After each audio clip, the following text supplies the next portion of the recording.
I'm a non-Muslim. I'd like to ask a question that what I understood from your talk is mainly that it's a religion which believes in peace and harmony and scientific and rational beliefs.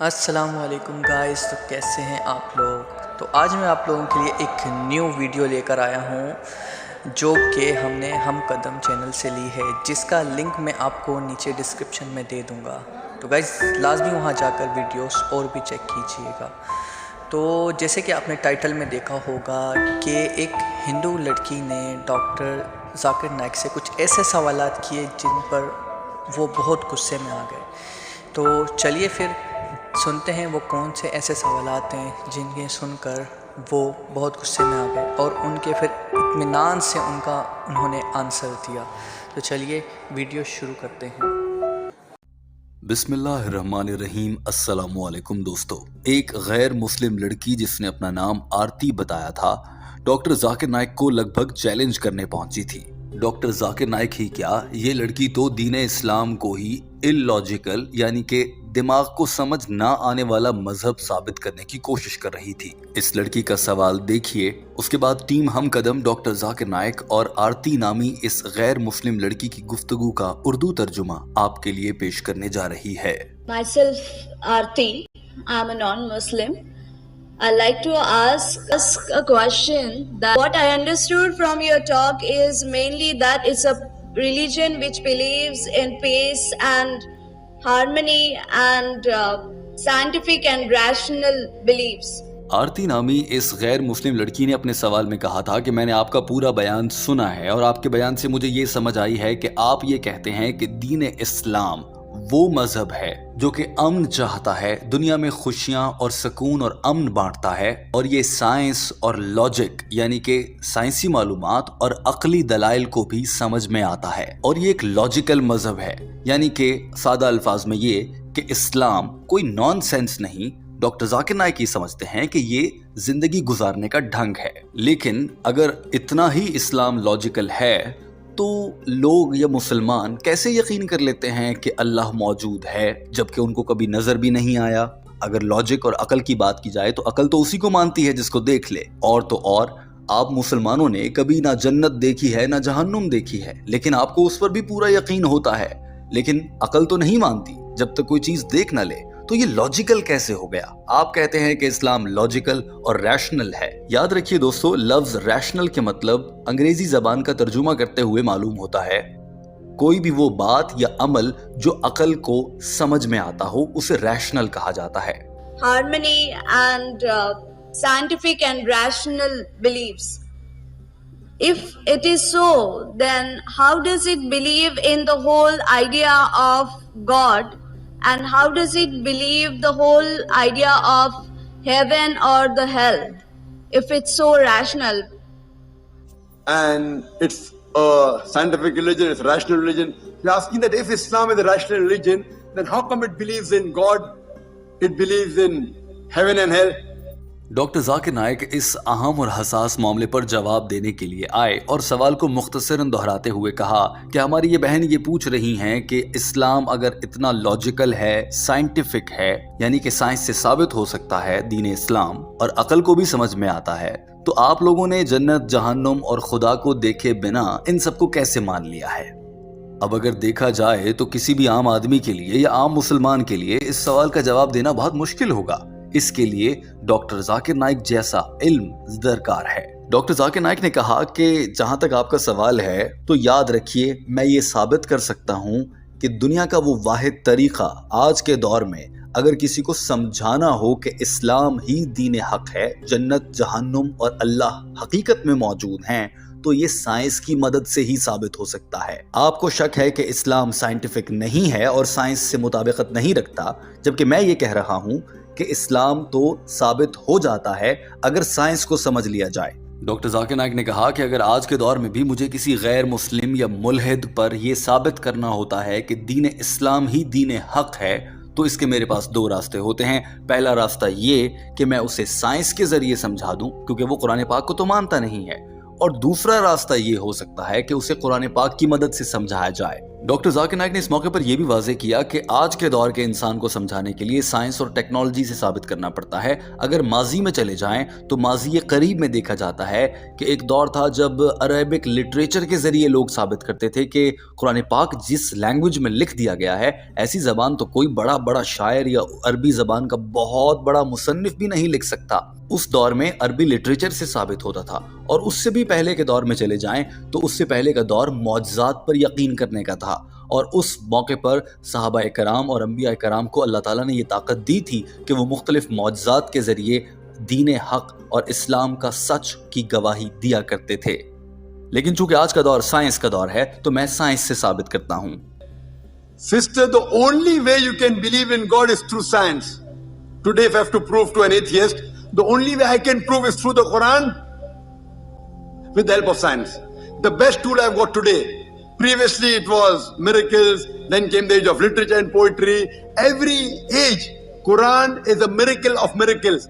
Doctor Zakir Naik نے کہا کہ قرآن پاک دنیا کا سب سے بڑا معجزہ ہے اور یہ ہر آنے والے دور کو معجزہ ہی لگے گا۔ ڈاکٹر ذاکر نائک نے یہ بھی کہا کہ اگر اس دور میں کوئی بھی سمجھدار سائنسدان ہو اور وہ حقیقتاً لاجیکل بات جاننا چاہتا ہو اور وہ سائنس کو سمجھتا ہو تو وہ خود بخود ماننے لگے گا کہ قرآن پاک ہی اللہ کا بھیجا گیا پیغام ہے اور یہی سچی کتاب ہے۔ اور اگر کوئی شخص لاجیکل نہیں ہے اور وہ سائنس کو سمجھتا بھی ہے لیکن وہ بات ماننے کو تیار نہیں اور اس کی عقل تسلیم کرنے کو ہی تیار نہیں ہے تو پھر اس کو کچھ سمجھ نہیں آئے گا۔ ڈاکٹر ذاکر نائک نے کہا کہ ایک مسئلہ یہ بھی ہے کہ بہت سے لوگ سائنس کا آدھا علم رکھتے ہیں اور صحیح سے سائنس کو سمجھتے نہیں، اور پھر وہ دین اسلام میں کیڑے نکالنے کی کوشش کرتے ہیں اور قرآن پاک کو نعوذ باللہ جھوٹی کتاب کہنا یا ثابت کرنے کی کوشش کرتے ہیں۔ اس کی وجہ یہ ہوتی ہے کہ ان کے پاس سائنس کا آدھا علم ہوتا ہے۔ ڈاکٹر ذاکر نائک نے کہا کہ آج کے دور کے سائنسدانوں کی ایک بڑی تعداد ایسی ہے جو کہ ایک خدا پر یقین رکھتی ہے، لیکن فرانسس بیکن نامی ایک مشہور مفکر نے کہا تھا کہ جب کسی کے پاس سائنس کا آدھا علم ہو تو وہ ملحد بن جاتا ہے، یعنی کہ وہ خدا پر یقین کرنا چھوڑ دیتا ہے، اور جب پورا علم ہو جائے تو پھر وہ خدا پر ایمان لے آتا ہے۔ The concept of God, most of the scientists, they believe in the existence of God today. Previously, according to Francis Bacon, it says that little knowledge of science makes you an atheist, but in-depth knowledge of science makes you a believer in God. Now coming to your second question about heaven and hell. اس کے بعد doctor Zakir Naik نے کہا کہ اب آپ کے سوال کے دوسرے حصے پر آتے ہیں جہاں پر آپ نے کہا کہ جنت اور جہنم تو دیکھی نہیں تو یقین کیسے کر لیں کہ وہ سب ہے۔ ڈاکٹر ذاکر نائک نے کہا کہ اس کا جواب دینے کے لیے میں آپ کو یوں سمجھانا چاہتا ہوں کہ اگر یہ مان لیا جائے کہ سائنس سے جو صحیح ثابت ہوتا ہے وہ سچ ہوتا ہے تو پھر پوری دنیا اور سائنسدان یہ بات مانتے ہیں کہ قرآن پاک میں جو کچھ بھی لکھا ہے اس کا 80% حصہ ایسا ہے جو کہ سائنس سے ثابت ہو چکا ہے، یعنی کہ سائنس مانتی ہے کہ قرآن پاک میں جو کچھ لکھا ہے اس کا 80% حصہ 100% سچ ہے اور وہ تمام سائنسی تقاضوں کو پورا کرتا ہے اور کسی بھی انسان یا سائنسدان کی عقل کو اطمینان بخش دلیل مہیا کرتا ہے۔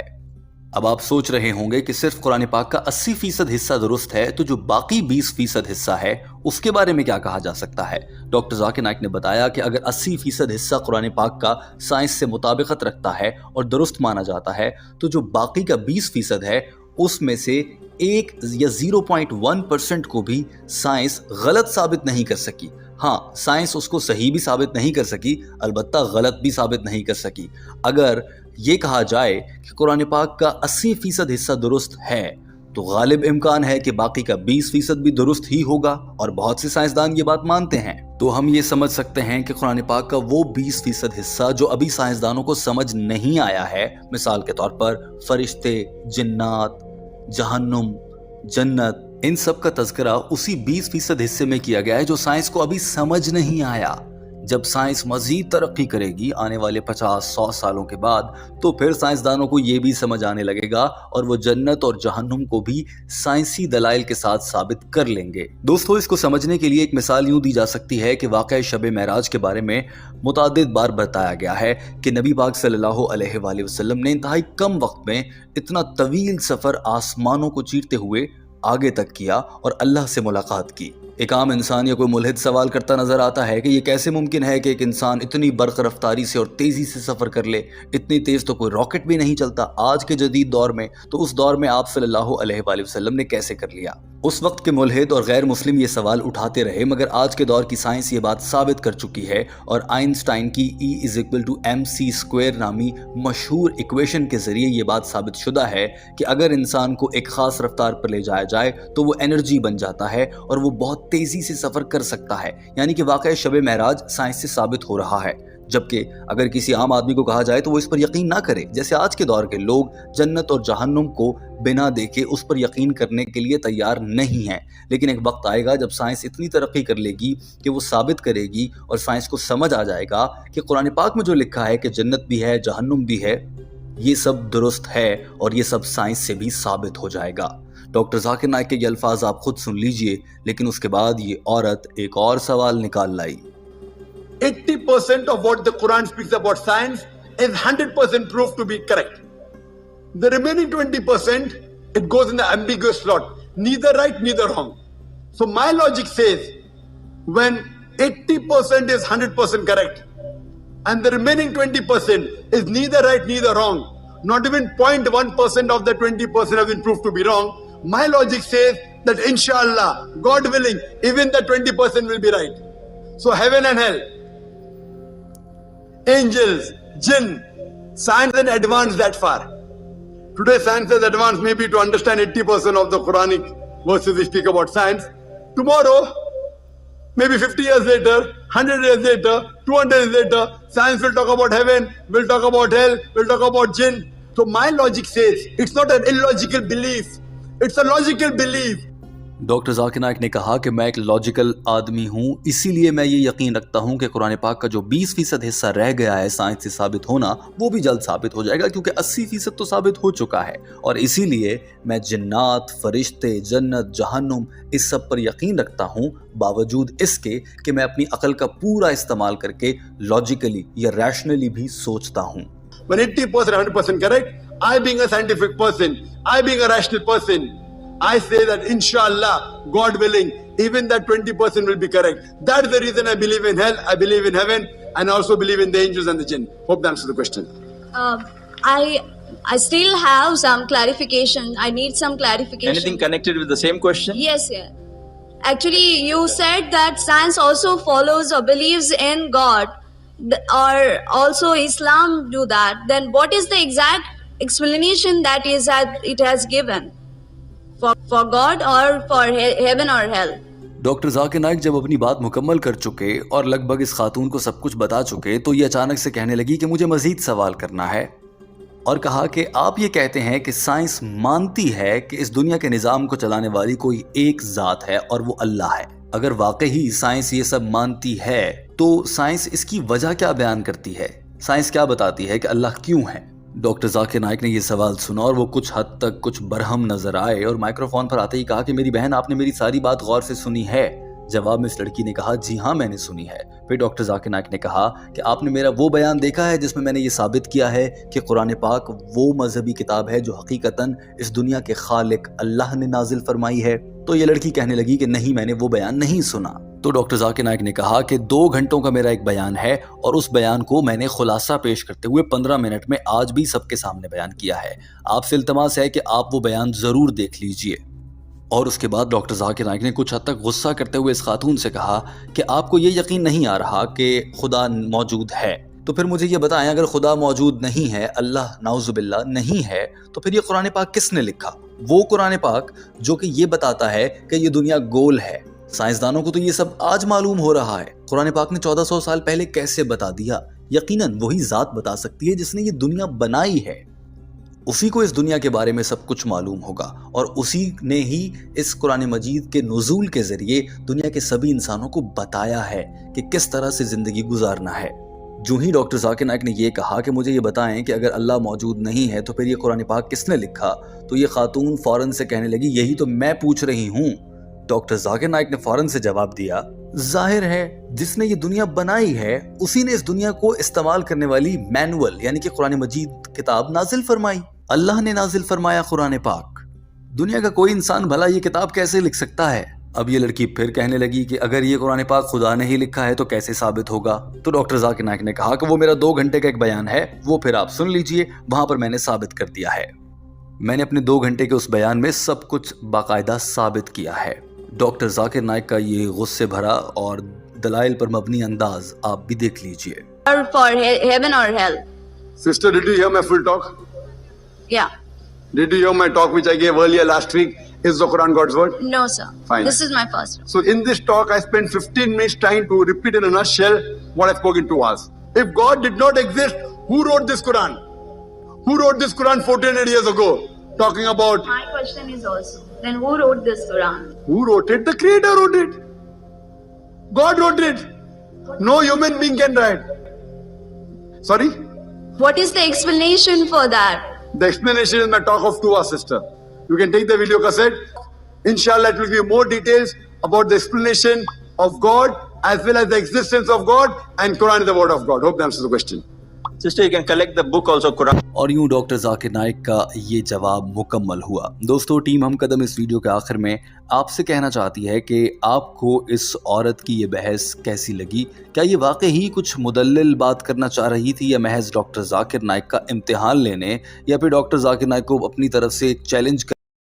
تو گائز کیسی لگی آج کی آپ کو یہ نیو ویڈیو؟ تو نیچے کمنٹ باکس میں لازمی بتا دیجیے گا، اور چینل کو سبسکرائب لازمی کر دیجیے گا تاکہ آئندہ آنے والی ویڈیوز آپ کو بآسانی ملتی رہیں۔ شکریہ۔